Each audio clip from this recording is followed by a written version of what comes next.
கர்த்தரும் இரட்சகருமாயிருக்கிற இயேசு கிறிஸ்துவின் நாமத்தில் உங்கள் எல்லாருக்கும் என்னுடைய அன்பின் வாழ்த்துக்கள். எப்படி இருக்கிறீங்க?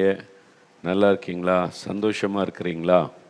இப்போ தானே பாட்டு பாடினீங்க, இயேசுவின் பிள்ளைகள் நாங்கள் எப்பொழுதும் மகிழ்ந்திருப்போம், சந்தோஷமாக இருப்போம்னு பாட்டு பாடினீங்கல்ல. சந்தோஷமாக இருக்கிறீங்களா? எங்கெங்கே சந்தோஷமாக இருக்க முடியுது? ஒரு நாள் சந்தோஷமாக இருந்தால் உடனே அடுத்த நாள் பிரச்சனை வந்துடுது, போராட்டமாக வருது. அப்படி நினைக்கிறீங்களா? வாழ்க்கை என்பது போராட்டமே, நல்லதொரு போராட்டமே. ஃபாதர் அருமையாக பாட்டு பாடியிருக்கிறாங்க, வேறு வசனத்தை வைத்து தான். அதனால் இந்த உலகத்தில் வாழும் வரைக்கும் போராட்டம்லாம் இருக்கும். அதுக்கு மத்தியில் நாம் இயேசுக்குள்ளே மகிழ்ந்திருக்கணும். அதுதான் சத்தியம். என்ன நடந்தாலும் இயேசுக்குள்ளே மகிழ்ச்சியாக இருப்பார். எப்படிங்க மகிழ்ச்சியாக இருக்க முடியும்னா, இயேசு கூட இருக்கார்ல, அதுதான் சந்தோஷம். எது வேணாலும் நடக்கட்டும், ஆனால் இயேசு என் கூட இருக்கிறதுனால முடிவு நன்மையாக தான் இருக்கும். இந்த பிரச்சனை பாடுகளை நிரந்தரமாக தங்க முடியாது. இதெல்லாம் மாற்றுகிற ஒரு ஆண்டவர் என்னோடு இருக்கிறார். அந்த ஒரு சந்தோஷம் நமக்குள்ளே இருக்கணும். அப்போ நீங்கள் எப்பவுமே சந்தோஷமாக இருக்கணும்னு தான் ஆண்டவர் விரும்புகிறார். சிலர் எப்பவும் துக்கமாகவே இருப்பாங்க, சோக முகத்தோடே இருப்பாங்க. அப்படி இருக்கிறீங்களா? நீங்கள் எப்பவும் துக்க முகத்தோட அப்படியே வருத்தத்தை உள்ளத்தில் சுமந்து கொண்டு, இயேசு கிறிஸ்து என்ன சொல்லுகிறார்? நீங்கள் ஒன்றுக்கும் கவலைப்படாமல் எல்லாவற்றையும் தேவனுக்கு ஜெபத்தில் தெரியப்படுத்துங்கள். அப்பொழுது எல்லா புத்திக்கும் மேலான தேவ சமாதானம் உங்களுடைய இருதயத்தை ஆட்கொள்ளும். அவருக்கு தெரியப்படுத்திடுங்க, ஆண்டவர் இதுதான் என்னுடைய பிரச்சனை, இந்த மாதிரி ஒரு பிரச்சனை வந்திருக்குது, என்ன பண்ணுன்னு தெரியல, இந்த மாதிரி ஒரு போராட்டம் வேலை இடத்துல இருக்குது, பிஸ்னஸில் இருக்குது, குடும்பத்துக்குள்ள வருது, உங்கள்கிட்ட சொல்லிட்டேன், நீங்கள் பார்த்துக்கிடுங்க அப்படின்னு அவர்கிட்ட விட்டுருங்க. அப்போ நீங்கள் எப்பவுமே சந்தோஷமாக இருக்கலாம். அதனால் கிறிஸ்துவ வாழ்க்கை என்பது பாடுகள், உபத்திரவு, நெருக்கங்களுக்கு மத்தியிலும் இயேசுக்குள்ளே மகிழ்ந்திருப்பது. அந்த இயேசு கிறிஸ்து உங்களோடு கூட இன்றைக்கி இருக்கிறார். பயப்படாதுங்க, இன்றைக்கி உங்களுக்கு ஒரு அற்புதம் செய்வார். அதுக்கு தான் ஆண்டவர் இந்த நிகழ்ச்சியை பார்க்கும்படிக்கு தேவன் உங்களுக்கு கிருபை செய்திருக்கிறார். தற்செயலாக இந்த நிகழ்ச்சியை பார்த்து கொண்டு இருக்கலாம், யாரோ ஒருத்தர் சொன்னதுனால பார்த்து கொண்டு இருக்கலாம், ஆஸ்பத்திரியில் உட்காந்து பார்த்து கொண்டு இருக்கலாம், ட்ராவலில் செல்ஃபோனில் பார்த்து கொண்டு இருக்கலாம். நீங்கள் எங்கே எந்த இடத்துலேருந்து பார்த்து கொண்டு இருந்தாலும் இப்போ இயேசு உங்கள் பக்கத்தில் இருந்து அவர் உங்களை பார்த்து கொண்டு இருக்கிறார். என் மகள், என் மகன் என்ன வேண்டிக் கொள்ளுவான், நான் அவனுக்கு அற்புதம் செய்யணும்னு அவர் உங்களை நோக்கி கொண்டிருக்கிறார். அவர் உங்களை பார்த்து கொண்டிருக்கிற ஒரு தேவன். அவருக்கு ஒரு பெயர் உண்டு, நீர் என்னை காண்கிற தேவன். அவர் நம்மை காண்கிற தேவன், உங்களை காண்கிற தேவன். அதனால் ஒன்று கவலைப்படாதுங்க, இதெல்லாம் ஆண்டவர் சரி பண்ணி நடத்தி தருவார். இன்றைக்கு ஒரு அற்புதம் நடக்கும். நம்ம இன்றைக்கி ஜெபிக்க போகிறோம்ல, பிறகு எதுக்கு பயப்படணும்? உங்களுக்கு என்ன காரியமோ அதுக்காக 5 நிமிடம் உங்களுக்கு டைம் கொடுக்கப்படும். அதில் ஜெபிச்சு அற்புதங்களை பெற்றுக்கொள்ளணும். சரியா? நிறைய ஆண்டவரை முதலாக இந்த நிகழ்ச்சியை பார்க்குறீங்களா? உங்களை விசேஷமாய் நான் வாழ்த்தி வரவேற்கிறேன். நாங்கள் கிறிஸ்தவங்கெல்லாம் இல்லைங்க, இது மாதிரி சொன்னாங்க, பார்த்தா நல்லாயிருக்கும், ஆசீர்வாதமாக இருக்குன்னு சொன்னாங்க, அதனால் நாங்கள் பார்க்குறோம்னு சொன்னால், இயேசு கிறிஸ்துவுக்குரிய கடவுளே கிடையாது. அவர் எல்லாருக்கும் பொதுவானவர். அவர் தான் உங்களை சிருஷ்டித்தார், அவர் உங்களை நேசிக்கிறார். அதனால் நீங்கள் எந்த மதத்தை சார்ந்தவள் என்பது முக்கியமாக இல்லை. இயேசுக்கு மதமும் கிடையாது, இனமும் கிடையாது. எல்லாரையும் ஒரே மாதிரி நேசிக்கிற ஒரு ஆண்டவர். இயேசுவே எனக்கு உதவி செய்யுங்கன்னு அவருடைய பெயரை சொல்லி கூப்பிட்டிங்கன்னா, விசுவாசத்தோடு கூப்பிட்டு அற்புதம் செய்து விடுவார். கடந்த நாட்களில் நிறைய பேருக்கு ஆண்டவர் அற்புதம் செய்திருக்கிறார். அதெல்லாம் பார்க்கும்போது எனக்கே ரொம்ப ஆச்சரியமாக இருக்கிறது. நான் இதுவரைக்கும் இந்த மாதிரி அறிந்த இந்த 46 வருஷம் ஊழிய பாதையில் இதுவரை கண்டிராத அற்புதங்கள், அதிசயங்கள் இப்போது நடக்கிறதை நான் பார்க்கிறேன். பொதுவாக நாங்கள் கூட்டம் நடத்தி பிரசங்கம் பண்ணி வியாதிஸுக்காக ஜெபிப்போம், மக்களை பார்த்து ஜெபிப்போம், அற்புதம் நடக்கிறத பார்த்துருக்கிறேன். சிலர் ஜெபிக்க வருவாங்க, அவங்க மேலே கை வைத்து ஜெபிப்போம், அப்போ விடுதலை பெறுவதை பார்த்துருக்கிறேன். நான் இங்கே கேமராவுக்கு முன்னால் இருந்து உங்களை பார்த்து பேசுகிறேன். நீங்கள் வீட்டில் இருக்கிறீங்க, எங்கே சென்னையில் இருக்கிறீங்க, மதுரையில் இருக்கீங்க, பாண்டிச்சேரியில், மைசூரில் இருக்கீங்க, இலங்கையில், சிங்கப்பூரில், மலேசியாவில் இருக்கீங்க, ஆஸ்திரேலியாவில் இருக்கிறீங்க, வெளிதேசம் கடல் கடந்து இருக்கிறீங்க, ஆயிரக்கணக்கான மைலுக்கு அங்கேயும் இருக்கிறீங்க. ஆனால் அந்த ஜெபத்தை கேட்டே அற்புதம் செய்கிறார்ல. ஒரே டைமில் அங்கே ஆஸ்திரேலியாவுக்குள்ளும் தொடப்படுறாங்க, சென்னையில் இருக்கிறவங்களுக்கும் அற்புதம் நடக்கிறாரு, மதுரையில் இருக்கிறவங்களுக்கும் அற்புதம் நடக்கிறாரு. எப்படி இதெல்லாம் நடக்கிறது? கிரகிக்க முடியாத அதிசயங்களை செய்கிறவர் தான் கடவுள் என்கிற அற்புதமானவர். இயேசு கிறிஸ்து அற்புதமான ஒரு ஆண்டவர். அதனால் நீங்களும் விசுவாசத்தோடு ஜெபித்த அற்புதம் நடக்கும். சரி, அதுக்கு முன்னால் சில சாட்சிகளை நான் உங்களுக்காக வாசிக்கிறேன். ஒரு 5 சாட்சிகளை நான் வாசிக்கிறேன். அதன் பிறகு 2 சாட்சிகளை வீடியோவில் பார்க்க போகிறோம். அப்புறம் ஒரு 5 நிமிடம் ஜெபம். உங்களை ஜெபிக்க நல்லா ஆயத்தப்படுத்தி கொள்ளுங்கள். கவனமாக சாட்சியை கேட்கணும். டிஸ்டர்பன்ஸ் இருக்கக்கூடாது. நீங்கள் ஜெபிக்கும்போது மற்றவங்களுடைய தொந்தரவு இருக்கக்கூடாது. கண்ணத்தை அந்த வேடிக்கை பார்த்துக்கிட்டு ஜெபிக்கக்கூடாது. கருத்தாக ஒரு மனமாக கவனமாக நீங்கள் குறிப்பாக ஜெபிக்கணும். அப்போ தான் அற்புதத்தை காண முடியும். ஏன்னா தானே நாங்கள் எங்கே பார்த்துக்கிட்டு அப்படியே இயேசுவே இயேசுவே அப்படியெல்லாம் செய்யக்கூடாது. கண்களை மூடி இயேசுவை நினைத்து, இருதயத்தில் இயேசுவை மாத்திரம் நினைத்து, இயேசு கிறிஸ்துவின் நாமத்தில் எனக்கு ஒரு அற்புதம் நடக்கணும், இயேசுவே அற்புதம் செய்யும், அப்படி ஜெபிக்கும் போது அற்புதம் நடக்கும். அப்படியா? பாருங்கள், அற்புதம் பெற்றவங்க சொல்கிறாங்க. அதை நீங்கள் கேளுங்க. நான் வாசிக்கிறேன் இந்த சாட்சிகள். இது அவங்களா ஃபோனில் எங்களுக்கு தெரியப்படுத்தி, அப்புறம் அவங்களோட தெளிவாக பேசி நடந்தது உண்மைதான்னு கன்ஃபார்ம் பண்ண பிறகு தான் அந்த சாட்சி உங்களுக்கு முன்னால் நாங்கள் வாசிப்போம். அவங்களுடைய முகவரி, அவங்களுடைய அட்ரஸ்ஸு, ஃபோன் நம்பர் எல்லாமே எங்கள் இடத்துல உண்டு. சரியா? இப்போ முதலாவது சகோதரர் வேலு விக்டர், திருநெல்வேலியிலேருந்து சகோதரர் வேலு விக்டர். இவங்க வாழ்க்கையில் ஒரு அற்புதம் நடந்திருக்கு பாருங்களேன். என் மனைவி கடந்த 4 வருடங்களாக பிசாசு போராட்டத்தினால் மிகவும் அவதிப்பட்டாள். நன்றாக இருக்கும்போதே திடீரென கீழே விழுந்து அவளுடைய நாக்கை அவளே கடித்து கொள்வாள். இதனால் வாயிலிருந்த இரத்தம் வந்துவிடும். சுய நினைவே இருக்காது. இந்த பிரச்சனை வரும்பொழுதெல்லாம் என் மனைவி மிகவும் பலவீனப்பட்டு காணப்படுவாள். சரியாக என் மனைவியால் சாப்பிட முடியாது. இந்த பிரச்சனை இரவு நேரத்திலும் வரும், பகல் நேரத்திலும் வரும். மேலும் எங்கும் பிரயாணப்பட்டு போனாலும் வந்துவிடும். ஆகவே எப்பொழுதும் என் மனைவியினுடன் நான் இருந்து கொண்டே இருக்கணும். மருத்துவமனையில் சென்று பரிசோதித்த போது நரம்பு பாதிக்கப்பட்டுள்ளது. இதற்காக மருந்து மாத்திரை சாப்பிட வேண்டும் என்று மருத்துவர்கள் கூறினார்கள். தொடர்ந்து மாத்திரை மருந்துகள் சாப்பிட்டு வந்தாலும் இந்த பிரச்சனை சரியாகவே இல்லை. இந்த சூழ்நிலையில்தான் தேவனுடைய கூடாரத்தில் நடக்கும் அற்புத விடுதலை பிரார்த்தனை ஜெபத்தில் ஒவ்வொரு வியாழக்கிழமையும் தவறாமல் வந்து ஜெபிக்க ஆரம்பித்தோம். 2023ஆம் வருடம் டிசம்பர் மாதத்தில் ஒரு நாள் அற்புத விடுதலை பிரார்த்தனையில் கலந்து கொண்டோம். அன்றைய தினத்தில் தேவ ஊழியர் ஒருவர் பிசாசின் பிடியில் உள்ளவர்களின் விடுதலைக்காக ஜெபித்தார்கள். என் மனைவியும் ஒப்பு கொடுத்து ஜெபித்தாள். பெரிய ஆச்சரியம், ஜெபித்த அந்த நாளில் இருந்தே என் மனைவிக்கு அந்த பிரச்சனை எதுவும் வரவில்லை. இப்பொழுது நன்றாக தூங்குகிறாள், நன்றாக சாப்பிடுகிறாள், அவள் வேலையை அவளே செய்கிறாள், எங்கு சென்றாலும் தனியாகவே சென்று வருகிறாள். இயேசு கிறிஸ்துவின் மனைவியை தொட்டு பூரண விடுதலை கொடுத்தார். இயேசுவுக்கு நன்றி. ஒரு பிசாச போராட்டம் பாருங்கள். அங்கங்கே திடீரென்று அவங்க கீழே அப்படியே மயங்கி விழுந்துருவாங்க. அந்த மாதிரி எந்த நேரத்தில் அந்த வரும், அந்த பிசாஸ் அட்டாக் வரும்போது மயங்கி கீழே விழுந்துருவாங்க. அப்போ ஒரு பயம் பார்த்தீங்களா? சமையல் பண்ணிகிட்டு இருக்கும்போது வரலாம், ரோட்டில் நடந்து போயிட்டு இருக்கும்போது அது அட்டாக் பண்ணலாம், எனி டைம். அப்போது எவ்வளோ கஷ்டப்பட்டிருக்கான். 4 வருஷம் அங்கே தேவனுடைய கூடாரத்தில் ஒவ்வொரு வியாழக்கிழமையும் அற்புத விடுதலை பிரார்த்தனை 11 மணிலேருந்து 2 மணி வரை நடைபெறும். சுமார் 4000-5000 மக்கள் ஒவ்வொரு வாரமும் வருகிறார்கள். நிறைய பேருக்கு இயேசு அற்புதம் செய்கிறார். இயேசு அவங்களை தொட்டு குணமாக்குகிறார். பிசாசு கட்டுகள் அறுக்கப்படுகிறது. அதனால் அந்த மக்கள் சந்தோஷமாக வர்றவங்கெல்லாம் மகிழ்ச்சியோடு போகிறாங்க. தனிப்பட்ட முறையில் ஜெபிக்க விரும்புகிறவர்களுக்கும் ஜெபங்கள் ஏறெடுக்கப்படுகிறது. அதை தான் சொல்லியிருக்காங்க. அங்கே வந்திருக்கும் போது தான் ஆண்டவர் அவங்க ஜெபத்தை கேட்டு பூரண விடுதலை தந்து விட்டார். இன்றைக்கு உங்களுக்கும் விடுதலை தருவார். சரி, அடுத்து சகோதரி கீதா, கோயம்புத்தூர். அங்கே வந்து சகோதரி கீதா கோயம்புத்தூர்லேருந்து எழுதியிருக்கிறாங்க. கடந்த மார்ச் மாதத்தில் இருந்து தொடர்ச்சியாக 3 மாதங்கள் உதரப்போக்கு மற்றும் வயிற்று வலியால் நான் மிகவும் வேதனைப்பட்டு வந்தேன். மேலும் இரவும் பகலும் தொடர்ச்சியாக இருமல் எடுத்துக்கொண்டே இருக்கும். இதனால் இரவு நேரத்தில் தூங்கவே முடியாது. வயிற்று வலி ஒரு பக்கம், இருமல் ஒரு பக்கம். என்னால் தாங்க முடியாமல் அழுது கொண்டே இருப்பேன்.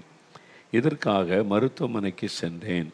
மருத்துவர்கள் எல்லா பரிசோதனைகளையும் செய்து பார்த்துவிட்டு, எல்லாம் நார்மலாக இருக்கிறது, ஏன் உங்களுக்கு வயிறு வலி வருகிறது என்று தெரியவில்லை என்று சொல்லிவிட்டார்கள். வயிற்று வலி மற்றும் இருமல் நிமித்தமாக நிற்பதற்காக தொடர்ச்சியாக மருந்து மாத்திரைகள் சாப்பிட்டும் எந்த மாற்றமும் ஏற்படவில்லை. என் சரீரத்தில் உள்ள வேதனை தாங்க முடியாமல் மனது அளவிலும் மிகவும் பாதிக்கப்பட்டேன். வாழ்வதை விட மரித்துவிட்டால் நல்லது என்று நான் எண்ணியிருக்கிறேன். இப்படிப்பட்ட சூழ்நிலையில் கடந்த ஜூன் மாதம் நடைபெற்ற அற்புத பெருவிழா நேரலை நிகழ்ச்சியை நானும் என் கணவரும் பார்த்தோம். நீங்கள் வியாதியஸ்தருக்காக ஜெபித்து கொண்டிருந்த போது என் கணவர் என் மீது கை வைத்து மிகுந்த பாரத்தோடு ஜெபித்தார். நானும் கண்ணீரோடு இயேசுவிடம் ஜெபித்தேன். அந்த நாள் இரவில் இருந்து தொடர்ச்சியாக இருந்து வந்த உதரப்போக்கு, வயிற்று வலி மற்றும் இருமல் நின்றுவிட்டது. இப்பொழுது நான் நல்ல சுகத்தோடு இருக்கிறேன், நன்றாக தூங்குகிறேன். ஜெபத்தை கேட்டு 3 மாதமாக என் சரீரத்தில் இருந்த பலவீனம் எல்லாம் நீங்கி சுகம் கொடுத்த இயேசுவுக்கு ஸ்தோத்திரம். பார்த்தீங்களா, ஒரு மனைவி கஷ்டப்படுறாங்க வியாதியினால, கணவன் மனைவி 2 பேரும் ஒருமனப்பட்டு ஜெபிக்கிறாங்க. இயேசு சொன்னால பூமியில் 2 பேர் ஒருமனப்பட்டு எதை கேட்டாலும் அதை நான் செய்வேன் என்று. ஒரு கணவன் மனைவி ஒருமனப்பட்டு ஜெபிச்சுட்டா உடனே இங்கே அற்புதம் நடக்கும். ஒருவேளை கணவர் பக்கத்தில் இல்லை, மனைவி பக்கத்தில் இல்லைன்னா உங்கள் குடும்பத்தார் பிள்ளைகள் இருக்கலாம், தாயார் தகப்பனார் யாராவது இருக்கலாம், ஒருமனப்பட்டு இணைந்து ஜெபிப்பார். அந்த ஜெபம் வல்லமை உள்ளது. பாருங்கள் எவ்வளோ அற்புதமாக ஆண்டவர் சுகம் கொடுத்துருக்கிறார்ல. சகோதரர் மதியழகன், திருநெல்வேலி, இவங்களுக்கு ஒரு பெரிய அற்புதம் நடந்திருக்கு பாருங்களேன். கடந்த 7 மாதமாக என்னுடைய வலது கையில் ஒரு எலுமிச்சை பழம் அளவில் ஒரு கட்டி இருந்து வந்தது. கட்டி அவ்வப்போது வலிக்கும். நான் பனைமர ஏறும் தொழில் செய்வதால் மரம் ஏறுவதற்கு மிகவும் சிரமமாக இருந்து வந்தது. இப்படிப்பட்ட சூழ்நிலையில் கடந்த அக்டோபர் 12ஆம் தேதி ஜெபிக்கலாமாங்க நேரலை நிகழ்ச்சியை பார்த்து கொண்டிருந்தேன்.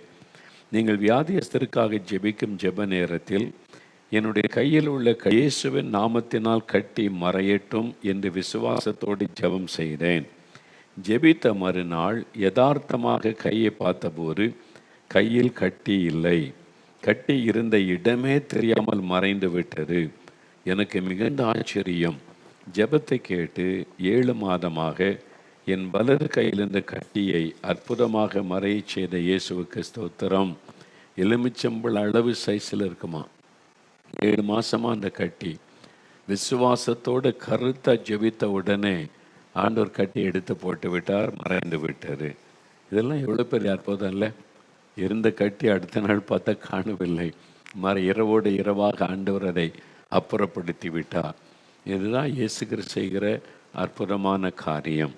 இன்னொரு சகோதரி சாந்தி ஓசூர்லேருந்து எழுதியிருக்கிறாங்க. நான் கடந்த 3 வருடமாக பிசாசின் போராட்டத்தினால் பாதிக்கப்பட்டிருந்தேன். யாரோ என் காதில் பேசும் சத்தம் எப்பொழுதும் கேட்டுக்கொண்டே இருக்கும். சில நேரங்களில் ஒரு உருவம் என் முன்பாக தோன்றி மிகுந்த கோபத்தோடு உன்னை கொன்று விடுவேன் என்று என்னோடு பேசும். இரவு நேரத்தில் ஒரு நாள் கூட நிம்மதியாக என்னால் தூங்க முடியாது. வீட்டில் ஜெபிக்க முடியாது, வேதம் வாசிக்க முடியாது. ஜெபிக்க ஆரம்பித்து விட்டாலே உடனே தொந்தரவு செய்ய ஆரம்பித்து விடும். இப்படி இந்த பிசாசின் போராட்டத்தினால் கடந்த 3 வருடமாக நான் மிகவும் வேதனைப்பட்டு வந்தேன். இப்படிப்பட்ட சூழ்நிலைமையில் கடந்த அக்டோபர் மாதம் 13ஆம் தேதி ஜெபிக்கலாமாங்க நேரலை நிகழ்ச்சியை சத்தியம் டிவியில் பார்த்து கொண்டிருந்தேன். அப்பொழுது நீங்கள் அசுத்தாவின் பிடியில் உள்ளவர்களின் விடுதலைக்காக ஜெபம் செய்தீர்கள். பொல்லாத ஆவிகள் இயேசுவின் நாமத்தில் வெளியேறுவதாக என்று நீங்கள் சொல்லி ஜெபிக்கும் போது எனக்குள் இருந்து ஒரு உருவம் என்னை தள்ளிவிட்டு சென்று விட்டது. அந்த நாளிலிருந்து எனக்கு பூரண விடுதலை வந்துவிட்டது. மறுபடியும் எந்த தொந்தரவும் ஏற்படவில்லை. இப்பொழுது நான் மிகுந்த சந்தோஷத்தோடு இருக்கிறேன், நன்றாக தூங்குகிறேன், தினமும் நன்றாக ஜெபம் செய்கிறேன். ஜெபத்தை கேட்டு 3 வருடமாக எனக்கு இருந்த பிசாசின் போராட்டத்தை நீக்கி போட்டு பூரண விடுதலை எனக்கு தந்த இயேசுவுக்கே நன்றி. சரிங்களா? இயேசுவின் நாமத்தை சொல்லி ஜெபிச்ச ஜெபிச்ச உடனே அந்த உருவம், அந்த ஆவி அது பேசுமா, காதிலே சத்தம் கேட்கும். எவ்வளோ பயங்கரம் இல்லை, அந்த காதிலே சத்தம் கேட்கும். சில சமயம் உருவமாக வந்து நிற்கும். இதெல்லாம் நடக்குமாங்க இந்த காலத்தில், இந்த விஞ்ஞான காலத்தில், எந்த காலத்திலும் நடக்கும். இது இப்பவும் நடந்து கொண்டு இருக்கிறது. ஆயிரக்கணக்கான மக்கள் பாதிக்கப்பட்டு இயேசுவின் நாமத்தில் விடுதலையும் பெறுறாங்க. இந்த சகோதரி சாந்தி ஓசூரில் இருக்கிறாங்க. இயேசு அற்புத விடுதலை கொடுத்திருக்கிறார். ஆண்டவருக்கு நன்றி. இன்னொரு சாட்சி பாருங்கள். சகோதரர் வெங்கட் ரமணன், சேலத்திலேருந்து வெங்கட் ரமணன், என்னுடைய மகளுக்கு திருமணமாகி 9 வருடமாக குழந்தை இல்லாமல் இருந்தது. இதற்காக அநேக மருத்துவர்களை அணுகி சிகிச்சை மேற்கொண்டும் எந்த பலனும் இல்லாது இருந்தது. நாங்கள் இயேசுவை அறியாத குடும்பத்தை சார்ந்தவளாக இருந்தும் ஜெபிக்கலாமாக நிகழ்ச்சியை தொடர்ந்து பார்த்து என்னுடைய மகளுக்காக ஜெபித்து கொண்டு வந்தோம். இப்படிப்பட்ட சூழ்நிலையில் கடந்த 2022 வருடம் அக்டோபர் மாதம் 16 நடைபெற்ற ஜெபிக்கலாமாக நேரலை நிகழ்ச்சியை நானும் என் மனைவியும் பார்த்து ஜெபித்து கொண்டிருந்தோம். ஜெப வேளையில் நீங்கள் என் மனைவியின் பெயரை சொல்லி உங்கள் குடும்பத்தின் மேல் உள்ள சாப கட்டுகள் அறுக்கப்படுகிறது, ஆசீர்வாதத்தின் தடைகள் நீங்குகிறது, இருள் விலகி உங்கள் குடும்பத்தில் வெளிச்சம் உதிக்கிறது, உங்களுடைய ஜெபங்கள் கேட்கப்பட்டது என்று சொல்லி எங்களுக்காக ஜெபம் செய்தீர்கள். அந்த நாளிலிருந்து இந்த வார்த்தைகளை சொல்லி விசுவாசத்தோடு நானும் என் மனைவியும் தொடர்ந்து ஜெபித்து கொண்டு வந்தோம். கடந்த 2023 வருடம் ஜூலை மாதத்தில் என்னுடைய மகள் கர்ப்பம் தரிக்க தேவன் கிருபை செய்தார். கடந்த 2024 வருடம் மார்ச் மாதத்தில் ஒரு அழகான ஆண் குழந்தையை கொடுத்து ஆண்டவர் என் மகளை ஆசீர்வதித்திருக்கிறார். எங்கள் சந்தோஷத்திற்கு அளவே இல்லை. இப்பொழுது நானும் என் மனைவியும் முழுவதுமாக இயேசுவை ஏற்றுக்கொண்டு அவரையே சேவித்து வருகிறோம். ஜெபத்தை கேட்டு பெயர் சொல்லி அழைத்து 9 வருடமாக குழந்தை இல்லாதிருந்த என் மகளுக்கு குழந்தை பாக்கியத்தின் ஆசீர்வாதத்தை தந்த இயேசுவுக்கு ஸ்தோத்திரம். இவ்வளோ ஆச்சரியமான ஒரு ஆண்டவர் பார்த்தீங்களா. இவங்க இயேசு அறியாதவங்க. இப்படி சொன்னதை கேள்விப்பட்டு டிவிக்கு முன்னால் உட்காந்து மகளுக்காக செபிக்கிறாங்க. 9 வருஷமாக குழந்தை இல்லை. அது எவ்வளோ பெரிய நிந்தை, கஷ்டம். அந்த மகளுக்கும் அந்த மகளுடைய பெற்றோருக்கும் தான் தெரியும் அந்த கஷ்டம். ஆனால் அவங்க ஜெபிக்கிறாங்க. சின்சியராக ஜெபிக்கும்போது ஆண்டவர் பெயரை சொல்லி ஜெபம் கேட்கப்பட்டது. அதே ஆண்டவர் தெளிவாக சொல்லி வெளிச்சம் உங்களுடைய வாழ்க்கையில் உதிக்கிறது, இருள் விலகிட்டு. ஆமாம், சாத்தானாக இருள், பாவ இருள் விலகி ஒரு ஆசீர்வாதம் வந்து விட்டதில்லை. குழந்தை ஆண்டவர் கொடுத்துட்டார். இன்றைக்கு உங்கள் வாழ்க்கையில் நடக்கும். நீங்கள் விசுவாசத்தோடு ஜெபிக்கும்போது இதே மாதிரி அற்புதத்தை இயேசு உங்கள் குடும்பத்தில் உங்கள் பிள்ளைகளுக்கு செய்வார். இன்றைக்கு உங்கள் வீட்டில் செய்வார். இப்போ 2 சாட்சிகளை வீடியோவில் பார்க்க போகிறோம். அப்புறம் நம்ம ஜெபிக்க போகிறோம். சரியா? இந்த 2 சாட்சிகள் ரொம்ப ஆச்சரியமான காரியங்கள். ஆண்டவர் செய்கிற காரியம் எல்லாமே ஆச்சரியம்தான். அவர் அற்புதமான ஆண்டவர். மனிதர்கள் மேல் அன்பு கூர்ந்து உதவி செய்கிற ஆண்டவர். முதலாவது சகோதரி கேத்தரின், பெங்களூரில் இருந்து சகோதரி கேத்தரின் அவங்களுடைய அனுபவத்தை சொல்லி இருக்கிறாங்க. 6 வருஷமாக அவங்களுக்கு இருந்த பிரச்சனை இயேசு எப்படி விடுதலை கொடுத்தார் என்று அதை பாருங்கள். 6 வருஷம் வேதனை, அதுவும் ஸ்பைனல் கார்டு வலின்னா அது தாங்க முடியாத ஒரு வேதனைன்னு சொல்கிறாங்க.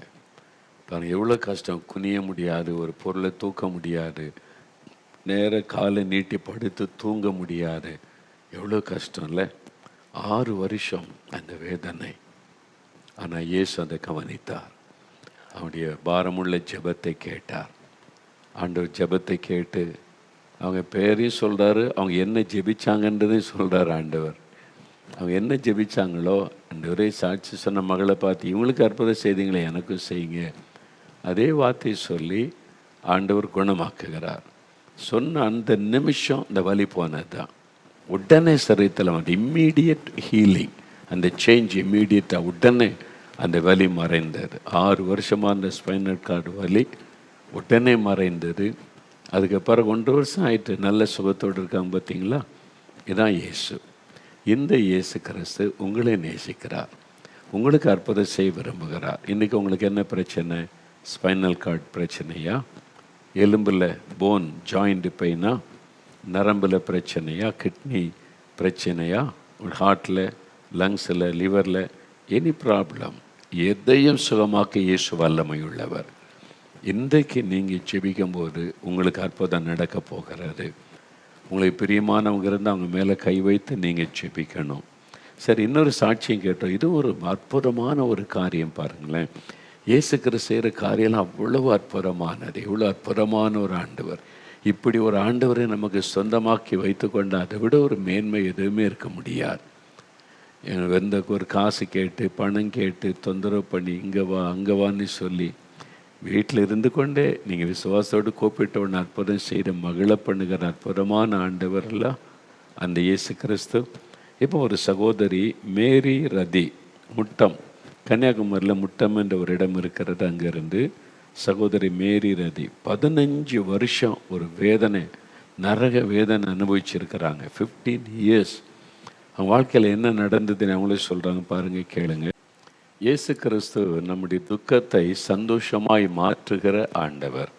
15 வருடம் துக்கம், 15 வருட வேதனை. வேத புஸ்தகத்தில் இப்படிப்பட்ட நோயினாலே பாதிக்கப்பட்ட ஒரு பெண்ணை குறித்து எழுதப்பட்டிருக்கிறார். அவளுக்கு 12 வருடம் அந்த பெரும்பாடு இந்த உதரப்போக்கு பாதிப்பு இருந்தது. 12, இவங்களுக்கு 15 வருஷம். யோசித்து பாருங்க, எப்படி செயலற்று போன நிலைமையில் கடைசியில் கர்ப்பப்பையில் பெரிய கட்டி இருக்குது, ஆப்ரேஷன் பண்ணணும் அப்படின்னு சொன்னால் விசுவாசத்தோடு ஜெபிச்சாங்க.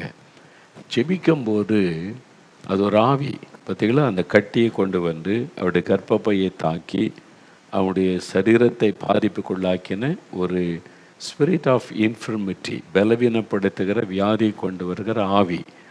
அது இயேசுவின் நாமத்தை சொன்னோன்னா அந்த ஆவி அவங்களை கீழே தள்ளிவிட்டு போய்விட்டார். அது போகும்போது வியாதியை எடுத்துகிட்டு போயிட்டு அவ்வளோதான், முடிஞ்சது.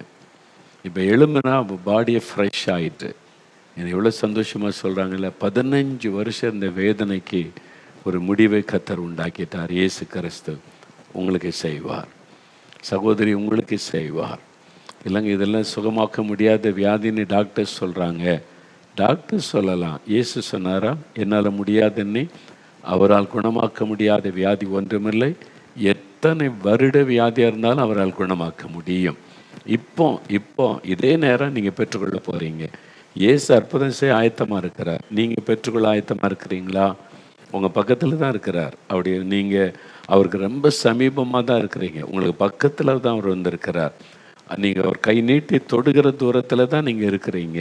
அவரோட பக்கமாக இயேசு இருக்கிறார். உண்மையாக விசுவாசத்தை ஜெபிக்கும் போது அவருடைய தொடுதலை உணர்வீங்க. உங்களுடைய சரீரத்தில் பொல்லாத ஆவி வியாதியை கொண்டு வந்திருந்தால் அது வெளியேறும். அது வெளியேறும் போது அந்த வியாதியை போய்விடும். அந்த வலி, வேதனை, கட்டிகள் மறைந்து விடும். இப்போ வியாதி உள்ள இடத்துல கை வைக்கணும். நீங்கள் எங்கெங்கே வியாதி இருக்குது, பலவீனம் இருக்குது, கட்டிகள் இருக்கிறது, கை வைங்க. கண்ணில் பிரச்சனைனா கண்ணில் கை வைத்து கொள்ளுங்க. இருதயத்தில் பிரச்சனை, சுகம் வேண்டும்னா இருதயத்தில் கை வைங்க. எங்கே கட்டிகள் இருக்கிறது, தைராய்டு கட்டி, வயிற்று பகுதியில் கட்டி, மார்பு பகுதியில் கட்டி, அந்த இடத்துல கை வைத்து கொண்டு இயேசுவின் நாமத்தில் இந்த கட்டி மறைந்து போகட்டும். இயேசுவே இந்த கட்டியை நீர் எடுத்து போட்டு விடும். இயேசுன்ற பெயரை சொல்லி நீங்கள் ஜெபிக்கும்போது உடனே அற்புதம் நடப்பதை நீங்கள் காண்பீங்க. இப்போது நம்ம கண்களை மூடி கருத்தாக ஜெபிக்கணும். எண்ணம் சிதறக்கூடாது. ஒரு மனமாக இயேசுவை கண் முன்னால் இருதயத்தில் அவரை நிறுத்தி நம்ம ஜெபிக்கணும். இப்போ ஜெபிக்கணும். சொல்லுங்கள், இயேசுவே உமக்கு ஸ்தோத்திரம். இந்த அருமையான சாட்சிகளுக்காக ஸ்தோத்திரம். இவங்களுக்கெல்லாம் அற்புதம் செய்த ஆண்டவர், இன்றைக்கு எனக்கு நீர் அற்புதம் செய்ய போகிறீர். இயேசுவே, நான் அதை விசுவாசிக்கிறேன். எனக்கு அற்புதம் செய்ய எங்கள் வீட்டுக்கு வந்திருக்கிறீர். நான் இருக்கிற இடத்துல வந்திருக்கிறீர். இப்பொழுது என் பக்கத்தில் நீங்கள் இருக்கிறீங்க. நான் அதை விசுவாசிக்கிறேன். இன்றைக்கு எனக்கு ஒரு அற்புதம் வேணும், எனக்கு ஒரு விடுதலை வேணும், எனக்கு ஒரு சுகம் வேண்டும், இந்த வியாதியிலிருந்து விடுதலை வேணும், இந்த வேதனை என்னை விட்டு விலகணும், இந்த கட்டிகள் மறையணும், இந்த எலும்புகளில் சுகம் வேண்டும், என் கண்களில் தெளிவான பார்வை வேண்டும், இயேசுவின் நாமத்தில் எனக்கு சுகம் வேண்டும். ஜெபிங்க, ஜெபிங்க. இயேசுடைய பெயரை சொல்லுங்க. சகோதரி, உங்களுடைய ஜெபத்தை ஆண்டவர் கேட்கிறார்.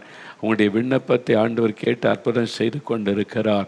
இயேசுவை விடுதலை வேண்டும். பொல்லாத ஆவியின் கிரியைகள் அழிக்கப்படட்டும். பயத்தின் ஆவிகள், வியாதியை கொண்டு வருகிற ஆவிகள், மரண போராட்டத்தை கொண்டு வருகிற ஆவிகள் விலகட்டும் இயேசுவின் நாமத்தில்.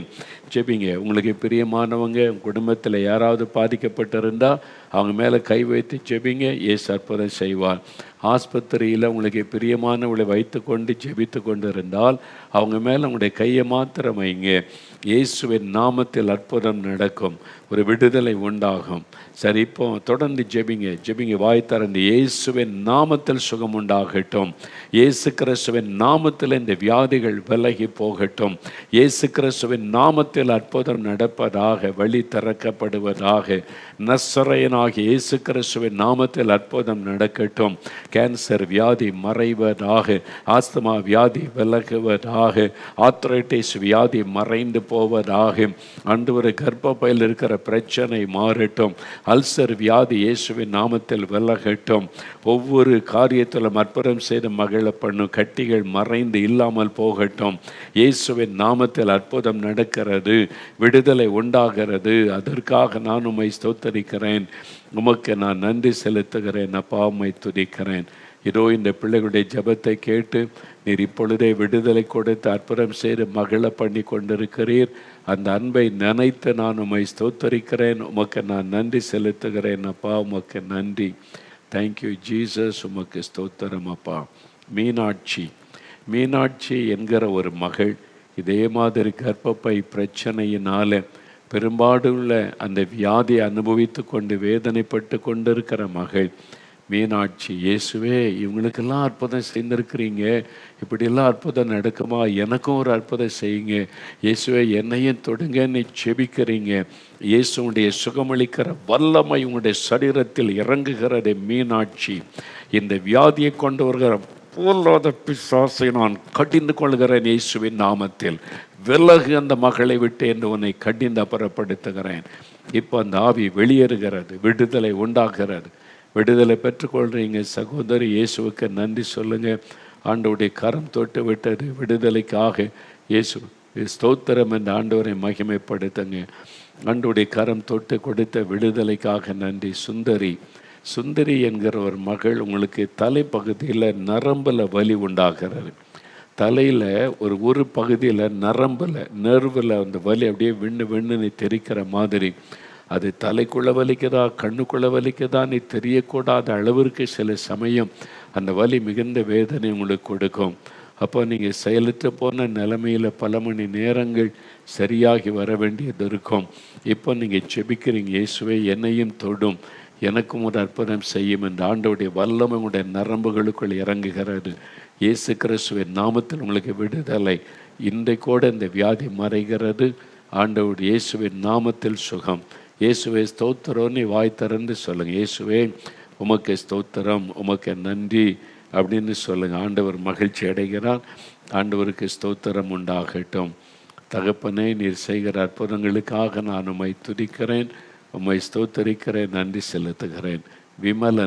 விமலன் என்கிற ஒரு சகோதரர் ஜெபிக்கிறீங்க. ஆண்டவருடைய வல்லமை உங்களுக்குள் இறங்குகிறது. உங்களுடைய சிறுநீரகத்தில் ஒரு பாதிப்பு வந்து அந்த பகுதியில் ஒரு வலி உண்டாகி இருக்கிறது.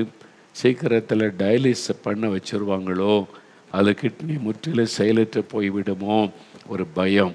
அந்த இடத்துல வலி இருக்கிறது. இயேசு கிறிஸ்துவின் நாமத்தில் உங்களுக்கு சுகம் உண்டாகிறது. உங்கள் ஜெபம் கேட்கப்பட்டது. இந்த நிமிஷத்திலிருந்து அந்த வலி மறைந்து அந்த பிரச்சனை விலகுகிறது. பூரண சுகம் உங்களுடைய சிறுநீரகத்தில் உண்டாகிறது. இயேசுவுக்கு நன்றி சொல்லுங்கள். இயேசுவே உமக்கு ஸ்தோத்திரம், உமக்கு நன்றி அப்படின்னு ஆண்டவரை துதிங்க. அப்போ அற்புத மாற்றம் உண்டாவதை காண்பீங்க. அநேகரை ஆண்டவர் இன்றைக்கு தொடுகிறார். விடுதலை உண்டாகி கொண்டு இருக்கிறது. இயேசுவுக்கு ஸ்தோத்திரம், ஸ்தோத்திரம், ஸ்தோத்திரம். மனதார நாங்கள் உம்மை துதிக்கிறோம் ஆண்டவரே. பொல்லாத பிசாசு பலவீனப்படுத்துகிற ஆவிகள் விலகட்டும் இயேசுவின் நாமத்தில். குடல் பகுதியை தாக்குகிற ஆவி, ஜீரண உறுப்பை தாக்குகிற ஆவி, அது விலகட்டும் இப்பொழுது. வயிற்றை எப்பொழுதும் ஊதிக்கொண்டே இருக்கிற மாதிரி ஒரு வேதனை, வலி, அந்த மாதிரி சாப்பிட பயம், அது மாதிரி ஜீரண உறுப்பை பலவீனப்படுத்துகிற ஆவியை கடிந்து கொள்ளுகிறேன். அநேகர் விடுதலை அடைகிறீங்க. இயேசுவுக்கு ஸ்தோத்திரம். என் ஆண்டவருக்கு நீங்கள் நன்றி சொல்லுங்கள். ஆண்டவருடைய கரம் தொட்டதற்காக உமக்கு ஸ்தோத்திரம்.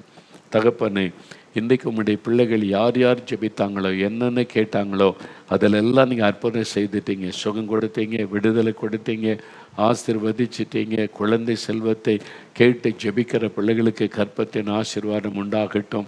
அவள் வேண்டிக் கொள்கிற ஒவ்வொரு காரியத்தில் அற்புதங்களை காணட்டும். இயேசுவின் நாமத்தில் ஜெபிக்கிறோம் பிதாவே. ஆமேன், ஆமேன். ஆண்டவர் ஜெபத்தை கேட்டார். உங்களுக்கு அநேகருக்கு அற்புதங்களை செய்திருக்கிறார். ஆண்டவருக்கு ஸ்தோத்திரம். அல்லேலூயா.